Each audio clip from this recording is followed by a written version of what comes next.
بسم اللہ الرحمن الرحیم الحمد للہ رب العالمین والصلاة والسلام علی رسولہ الکریم وعلی آلہ واصحابہ اجمعین وعلی کل من تبعہم بإحسان الی یوم الدین. اما بعد، محترم بزرگوں، دوستوں اور بھائیوں، السلام علیکم ورحمۃ اللہ وبرکاتہ. اللہ تبارک و تعالیٰ نے ہمیں زندگی گزارنے کے لیے جو احکام دیے ہیں یا ہدایات عطا فرمائی ہیں، ان کا ایک بہت بڑا شعبہ اخلاقیات سے متعلق ہے. اور نبی کریم سرور دو عالم صلی اللہ علیہ وسلم کے بارے میں قرآن کریم نے یہ گواہی دی، وَإِنَّكَ لَعَلَىٰ خُلُقٍ عَظِيمٍ، کہ آپ کو ہم نے بہت عظیم اخلاق کے اوپر عمل کرنے والا پایا ہے. یعنی اس کائنات میں نبی کریم صلی اللہ علیہ وسلم سے زیادہ خوش اخلاق کوئی اور ہستی پیدا نہیں ہوئی. اور آپ نے اپنی دنیا میں تشریف آوری کا مقصد بھی یہ بتایا، انما بعثت لأتمم مکارم الاخلاق، کہ مجھے اس دنیا میں جو بھیجا گیا ہے وہ اسی کام کے لیے بھیجا گیا ہے کہ میں اعلیٰ اخلاق کی تکمیل کروں. تکمیل کرنے کے معنی میں بڑا عجیب اشارہ ہے. وہ یہ ہے کہ بعض ظاہری اخلاق تو غیر مسلموں میں پائی جاتے ہیں، اور بہت سے لوگوں کو خوش اخلاق کہا جاتا ہے، لیکن وہ مکمل اخلاق نہیں ہیں. جو دنیا میں ظاہری نظر سے دیکھے جاتے ہیں وہ مکمل اخلاق نہیں ہیں. مجھے اس لیے بھیجا گیا ہے تاکہ میں ان اخلاق کی تکمیل کر دوں، یعنی مکمل اخلاق دنیا کو سکھا دوں. آپ نے اپنی بعثت کا، دنیا میں تشریف آوری کا مقصد یہ بتایا.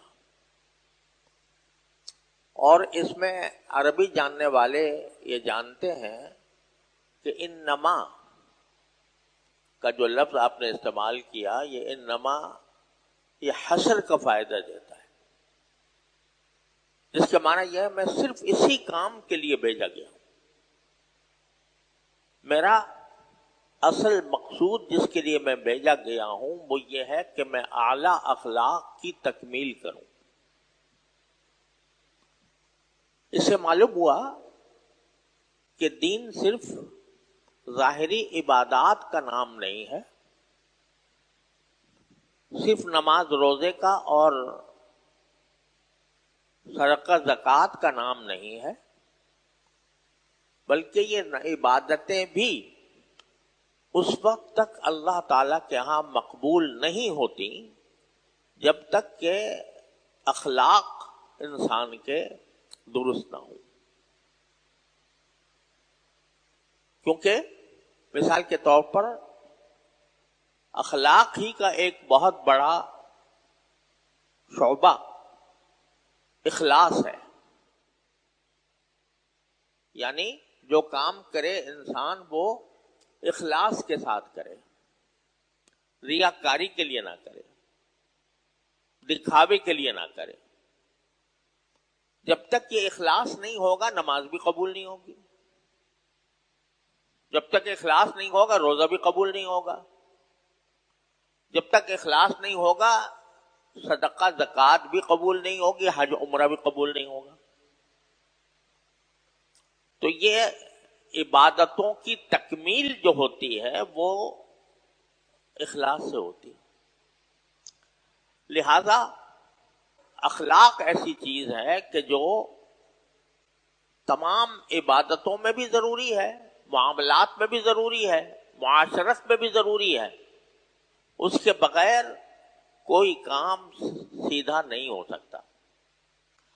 اب وہ کیا اخلاق ہے جن کی نبی کریم صلی اللہ علیہ وسلم نے تکمیل فرمائی، جس کو نبی کریم صلی اللہ علیہ وسلم کی بعثت کا مقصد قرار دیا گیا؟ تو تھوڑا سا اس کی تفصیل عرض کرنا چاہتا ہوں، اور خود اپنے آپ کی اصلاح کے لیے کہ اللہ تعالیٰ یہ اخلاق میرے اندر بھی پیدا فرما دیں، اس کے لیے چاہتا ہوں کہ ان اخلاق کی کوئی وضاحت آپ حضرات کی خدمت میں پیش کروں، اپنے آپ کو خطاب کر کے پیش کروں، تاکہ مجھے بھی اللہ تعالیٰ وہ اخلاق عطا فرمائے. ان میں سے سب سے پہلی چیز یہ بھی میں عرض کر دوں کہ نبی کریم صلی اللہ علیہ وسلم نے ایک حدیث میں ارشاد فرمایا کہ جو شخص اچھے اخلاق رکھتا ہو، خوش اخلاق ہو، تو وہ جنت میں اس شخص کے درجے تک پہنچ جاتا ہے جو سارے دن روزہ رکھے، ساری رات اللہ کی عبادت کرے. ایک ایسا شخص ہے کہ سارا دن روزہ رکھتا ہے اور رات بھر اللہ تعالیٰ کی عبادت کرتا ہے. اس کو اپنی اس عبادت سے جتنا ثواب ملے گا، تو جو شخص خوش اخلاق ہو، اس خوش اخلاق کو اپنے خوش اخلاقی کی وجہ سے اس کے درجے تک اللہ تعالیٰ پہنچا دے گا. تو وہ اخلاق کیا کیا ہیں، ان کو ایک ایک کر کے میں چاہتا ہوں کہ اپنی اصلاح کے لیے بیان کروں اور اس کی کچھ تفصیل آپ حضرات کی خدمت میں عرض کروں. پہلی چیز، اس نے اخلاق کی پہلی چیز وہ ہے صدق. صدق کے معنی ہے سچائی. یہ پہلا وصف ہے جو انسان کے خوش اخلاق ہونے کے لیے ناگزیر ہے، ضروری ہے. جب تک یہ صدق اور سچائی انسان کے اندر نہیں ہوگی، اس وقت تک اس کو خوش اخلاق نہیں کہا جا سکتا. سچائی کیا ہے؟ سچائی سب سے پہلے تو یہ ہے کہ انسان کے منہ سے جو بات نکلے وہ سچی ہو. کبھی ان کے منہ سے جھوٹ نہ نکلے. جس شخص کو کی زبان سے کبھی کوئی جھوٹ نہ نکلے، ہمیشہ جب بھی بولے سچ بولے، اور اس کے بارے میں یہ تصور کرنا مشکل ہو لوگوں کے لیے کہ یہ کبھی جھوٹ بھی بول سکتا ہے. یہ وصف، یہ صفت جب انسان کے اندر پیدا ہو جائے تو اس کو صادق کہتے ہیں. اب جھوٹ کا کوئی شائبہ بھی کسی انسان میں نہ ہو، تب وہ صادق بنے گا، تب وہ سچا بنے گا. ایک تو ایسا جھوٹ ہے جو اللہ بچائے بعض لوگوں کو پرواہ نہیں ہوتی کہ میں منہ سے بات نکال رہا ہوں تو وہ سچ ہے یا جھوٹ ہے، غلط ہے یا سچ ہے، صحیح ہے. بے پرواہی کے ساتھ لوگ، ان کو جھوٹ سچ کی کوئی پرواہ نہیں ہوتی. اللہ تعالیٰ ایسا بننے سے ہم سب کو محفوظ رکھے کہ منہ سے بات نکال دی اور لوگوں نے اسے سچ سمجھا، حقیقت میں وہ غلط تھی. اللہ بچائے ایسا جھوٹا آدمی تو دنیا کے اندر بھی لوگوں کے اندر بدنام ہوتا ہے کہ جھوٹا آدمی ہے، اس کے منہ سے جھوٹ نکلتا رہتا ہے. لیکن بات صرف اتنی نہیں ہے.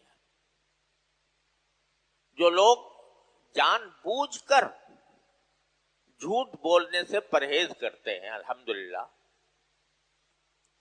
یعنی جان بوجھ کر جھوٹ نہیں بولتے اور نہ جھوٹا بننا چاہتے ہیں، لیکن بعض چیزیں ایسی ہیں کہ جو باوجود اپنے آپ کو جھوٹا بنانے کے پھر بھی جھوٹ میں شامل ہو جاتی ہیں. کیا چیزیں شامل ہو جاتی ہیں؟ ایک تو نبی کریم سرورت عالم صلی اللہ علیہ وسلم نے اس کی تعلیم دی کہ کفا بالمرء کذبا ان یحدث بکل ما سمع. انسان کے جھوٹا ہونے کے لیے یہ بات کافی ہے کہ جو بات بھی کہیں سے سنی تحقیق کے بغیر اس کو آگے نقل کرتے ہیں. انسان کہیں سے کوئی بات کان میں پڑ گئی اور آپ نے تحقیق کی نہیں کہ یہ بات صحیح ہے یا غلط ہے، اور اس کو آگے چلتا کر دیا، یعنی لوگوں میں پھیلانا شروع کر دیا، کسی اور سے کہہ دیا، اس نے کسی اور سے کہہ دیا. تو یہ بھی حضور اقدس صلی اللہ علیہ وسلم فرماتے ہیں کہ یہ بھی جھوٹ میں داخل ہے. کفا بالمرء کذبا ان یحدث بکل ما سمع. ایک مسلمان کو اپنی بات میں ذمہ دار ہونا چاہیے. غیر ذمہ داری ایک مسلمان کا شیوا نہیں ہے. جو بات کہہ رہا ہے وہ 16 آنے سچی ہونی چاہیے. یعنی یہ کام نہیں کسی مومن کا، کسی مسلمان کا کہ جو بات بھی کان میں پڑی لوگوں کو سے کہنا شروع کر دیا. یہ ایسی بری بلا ہے کہ اس میں ہمارا معاشرہ بری طرح لت پت ہے. مسلمان کا کام یہ ہے کہ وہ بات نکالے جس کی اس کو پوری تحقیق ہو، اس کو سب پتا ہو کہ حقیقت واقعی حقیقت یہ ہے. محض کہہ دینے سے کسی نے آ کے خبر دے دی، دوسرے کو بتا دی، دوسرے نے تیسرے کو بتا دی. اسی طرح افواہیں پھیلتی ہیں. جو افواہوں کا لفظ آتا ہے، افواہیں یہ افواہ پھیلی ہوئی ہے، یہ افواہ پھیلی ہوئی ہے. یہ کیسے پھیلتی ہے؟ یہ اسی طرح پھیلتی ہے کہ ایک شخص نے کوئی بات کہہ دی بغیر تحقیق کے، دوسرے نے اس کو آگے چلتا کر دیا، اس نے تیسرے کو چلتا کر دیا، تیسرے چوتھے کو کر دیا. قرآن کریم نے افواہ پھیلانے کے اوپر ایک آیت نازل کی ہے. افواہ پھیلانے کو ناجائز قرار دینے کے لیے آیت پیدا کی،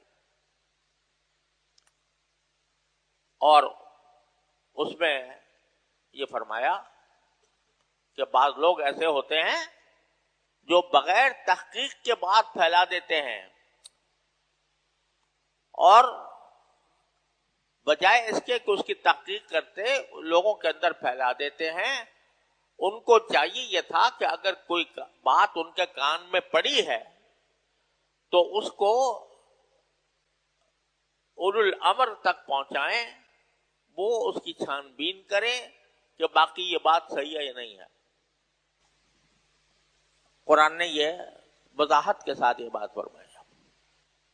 لیکن افواہیں پھیلانا، ایک بات کو ایک جگہ سے دوسری جگہ پہنچانے کے لیے کسی تحقیق سے کام نہ لیا جائے، یہ بھی حدیث میں رسول کریم صلی اللہ علیہ وسلم نے اس کو بھی جھوٹ قرار دیا.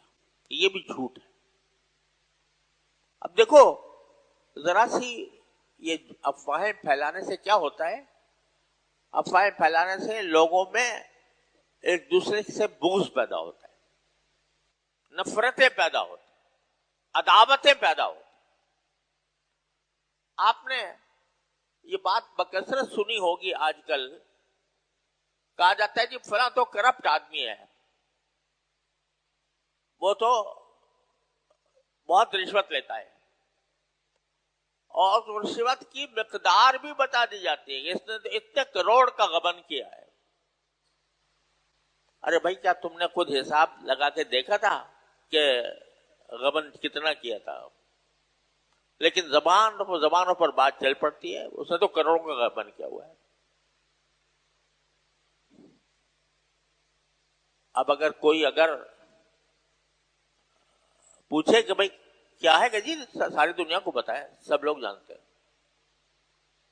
سب لوگ جانتے ہیں. بغیر تحقیق کے آپ نے الزام لگا دیا کسی پر. اس کا نتیجہ کیا ہے کہ بعض اوقات حقیقت نہیں ہوتی، یا ہوتی ہے تو کم ہوتی ہے، وہ بڑھا چڑھا کر پیش کی جاتی ہے. اس کی وجہ سے، اور خاص طور سے جو ہمارے ہاں انتخابات کا نظام پھیلا ہوا ہے، الیکشن کا، تو ہر امیدوار دوسرے امیدوار پر طعن و تشنیع کے نشتر برساتا ہے. اور اس میں اس کو کسی کو پرواہ نہیں ہوتی کہ میں سچ کہہ رہا ہوں یا جھوٹ کہہ رہا ہوں، تحقیق سے کہہ رہا ہوں یا بغیر تحقیق کہہ رہا ہوں. وہ عوام میں مشہور ہو جاتی ہے. یہ سب جھوٹ کے شاخسانے ہیں. اچھا، کچھ لوگوں کو تو پرواہ نہیں ہوتی، اللہ بچائے، کہ بھئی میں سچ کہہ رہا ہوں یا جھوٹ کہہ رہا ہوں، جو بات میں نے سنی ہے وہ درست ہے یا غلط ہے. اور بعض وہ ہوتے ہیں تھوڑی سی تعویل کر لیتے ہیں. تعویل نہیں کر رہے بھائی میں ذمہ داری نہیں لیتا، میں نے سنا ہے.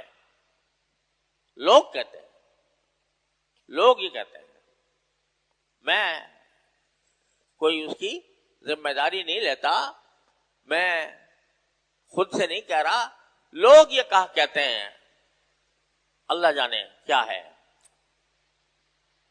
تو وہ اپنی ذمہ داری ہے وہ لوگوں پر ڈال دیتے ہیں کہ بھئی میں نے سنی ہے یہ بات، اور سچ ہے یا غلط ہے، یہ اس کی ذمہ داری جو ہے ان لوگوں پر ہے جو یہ بات کہتے ہیں. نبی کریم سرور دو عالم صلی اللہ علیہ وسلم جو اخلاق کی تکمیل کے لیے تشریف لائے، انہوں نے انسان کے نفس کی اس چوری کو بھی پکڑا اور یہ فرمایا کہ ان بیس مطیت الکذب یقول الناس، کہ یہ بات کہ لوگ کہتے ہیں یہ جھوٹ کی بدترین سواری ہے.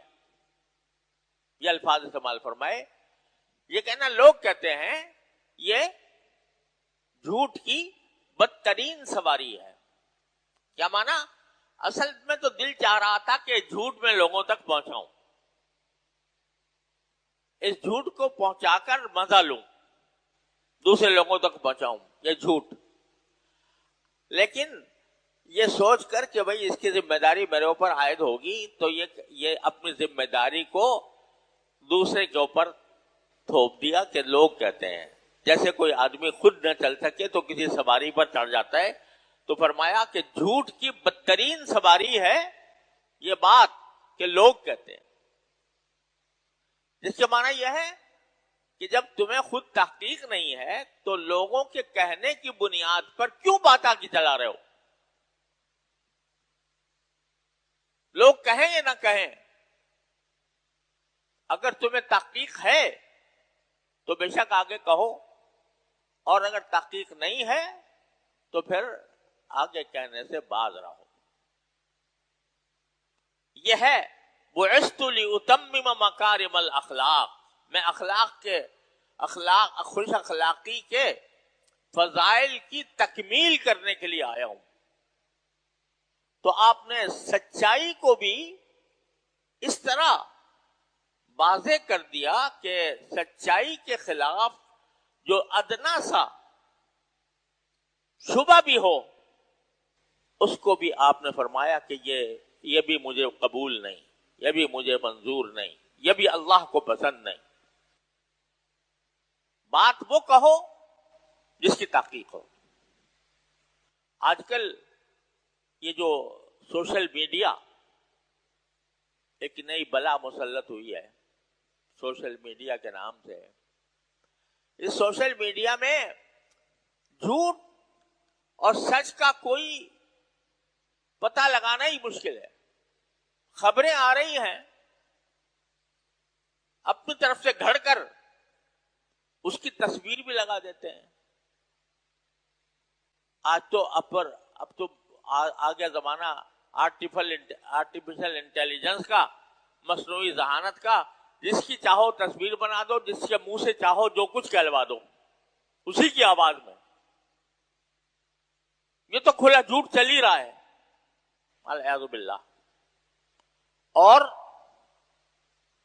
بعض لوگ جو ہیں وہی بات کہ تاکہ میرے اوپر ذمہ داری نہ ہو تو کوئی بات کہیں سے سنی ہے، کسی کا کوئی لفظ سنا ہے، اس کو آگے چلتا کر دیا. Forwarded as received, forwarded as received, کہ ہم نے جیسا ہمیں پہنچا ہے ویسا ہی ہم آگے فارورڈ کر رہے ہیں. تو یہ جو ہے نا، یہ وہی قال الناس والی سواری ہے جس کو نبی کریم صلی اللہ علیہ وسلم نے جھوٹ کی سواری قرار دیا. تو یہاں پر جیسا اس کو پہنچا تو کہتا ہے میں یہ دوسروں تک پہنچا رہا ہوں، لیکن میں اس کی ذمہ داری نہیں لیتا. جیسا مجھ تک پہنچا تھا ویسے میں نے آگے روانہ کر دیا. تو یہ صراحتاً نبی کریم صلی اللہ علیہ وسلم کے اس ارشاد کے خلاف ہے کہ آپ نے تحقیق کے بغیر اس کو آگے چلتا کر دیا اور اپنی ذمہ داری سے سمجھا میں عہدہ برا ہو گیا، جیسا مجھے پہنچا تھا ویسے میں پہنچا دیا. یہ جھوٹ کی بدترین سواری قرار دیا حدیث میں اس کو. یہ بھی جھوٹ کی ایسی قسم ہے. اچھا، اس نے ہماری زندگی میں اتنا فساد مچایا ہے جس کی کوئی حد و نہایت نہیں. لوگ میری آواز میں ایسی باتیں نشر کر رہے ہیں کہ جو میں نے فرشتوں کو بھیجی کی خبر نہیں. ایسے باتیں میرے نام پر منسوب کر رہے ہیں جو نہ کبھی میں نے سوچی، نہ میں نے کبھی کہی، نہ کسی کو میں نے اس کے سے مخاطب کیا، اب میرے نام پر منسوب ہو رہی. تو یہ جھوٹ جب پھیل جاتا ہے، اللہ بچائے، معاشرہ جھوٹ کے اندر ڈوب جاتا ہے، تو اس سے جو خرابیاں جنم لیتی ہیں، اس سے جو فساد پھیلتا ہے، وہ ہمیں آپ کو آنکھوں کے سامنے نظر آ رہا ہے. اس کے بنا پر دشمنیاں ہیں، عداوتیں ہیں، فساد ہے، ایک دوسرے سے بات کرنے کی روادار، کہ آدمی روادار نہیں ہے، ایک دوسرے کی شکل دیکھنے کا روادار نہیں ہے. یہ سارے کے سارے مفاسد پیدا ہو رہے ہیں سچائی کے فقدان سے، صدق کے فقدان سے. لہذا سب سے پہلا کام جو ہے کہ مومن کا کہ اذا حد، کہ اس بات سے بچے کہ اس کے منہ سے کوئی بات جھوٹ یا جھوٹ نما کوئی بات نہ نکلے. اسی لیے فرمایا املک علیک لسانک، اپنی زبان کو قابو میں رکھو. اللہ تعالیٰ نے یہ زبان تمہیں بہت سے فضائل حاصل کرنے کے لیے دی ہے. اس سے سچ بولو گے، اس سے لوگوں کو فائدہ پہنچاؤ گے، اس سے تم اللہ کا ذکر کرو گے، یہ زبان تمہیں جنت میں لے جائے گی. لیکن اس سے جھوٹ بولو گے، اس سے لوگوں کو گمراہ کرو گے تو اور اس سے فساد پھیلاؤ گے تو یہ تمہارے لیے جہنم کا سامان ہے. تو بھائی سب سے پہلی اخلاق میں سب سے پہلا وصف جو ہے جس کی نبی کریم سرورت عالم صلی اللہ علیہ وسلم نے تلقین فرمائی وہ ہے صدق اور سچائی. ہر شخص اپنے گریبان میں منہ ڈال کر دیکھ لے کہ میں کتنا سچائی پر عمل کر رہا ہوں. میرے منہ سے جو کوئی بات نکلتی ہے وہ ذمہ دارانہ ہوتی ہے یا غیر ذمہ داری سے میں باتیں کرتا رہتا ہوں. اگر غیر ذمہ داری ہے تو خدا کے لیے قبر تک پہنچنے سے پہلے اس غیر ذمہ داری کو ختم کرو. جو بات منہ سے نکالو سمجھ لو کہ اس کا مجھے آخرت میں جواب دینا ہے. ما یلفظ من قول الا لدیہ رقیب عتید، قرآن نے فرمایا ہے انسان جو بات بھی زبان سے نکالتا ہے اس کے ایک نگراں مقرر ہے، ہمارے پاس اس کا ریکارڈ ہو رہا ہے، ایک ایک بات کا جواب دینا ہوگا اللہ تعالیٰ کے سامنے. لہذا سچائی کو اختیار کرو. یہ سچائی کی ایک کا ایک معنی ہے جو آج میں نے آپ کے حضرات کے ضمن خدمت میں عرض کیے. اللہ تبارک و تعالی ہمیں زبان کی سچائی عطا فرمائے، منہ سے ہمارے جو بات نکلے وہ بالکل سچی ہو اور اس میں کسی غلط بیانی کا یا کسی فساد کا شائبہ نہ ہو. اللہ تعالی ہم سب کو اس کی توفیق عطا فرمائے. وآخر دعوانا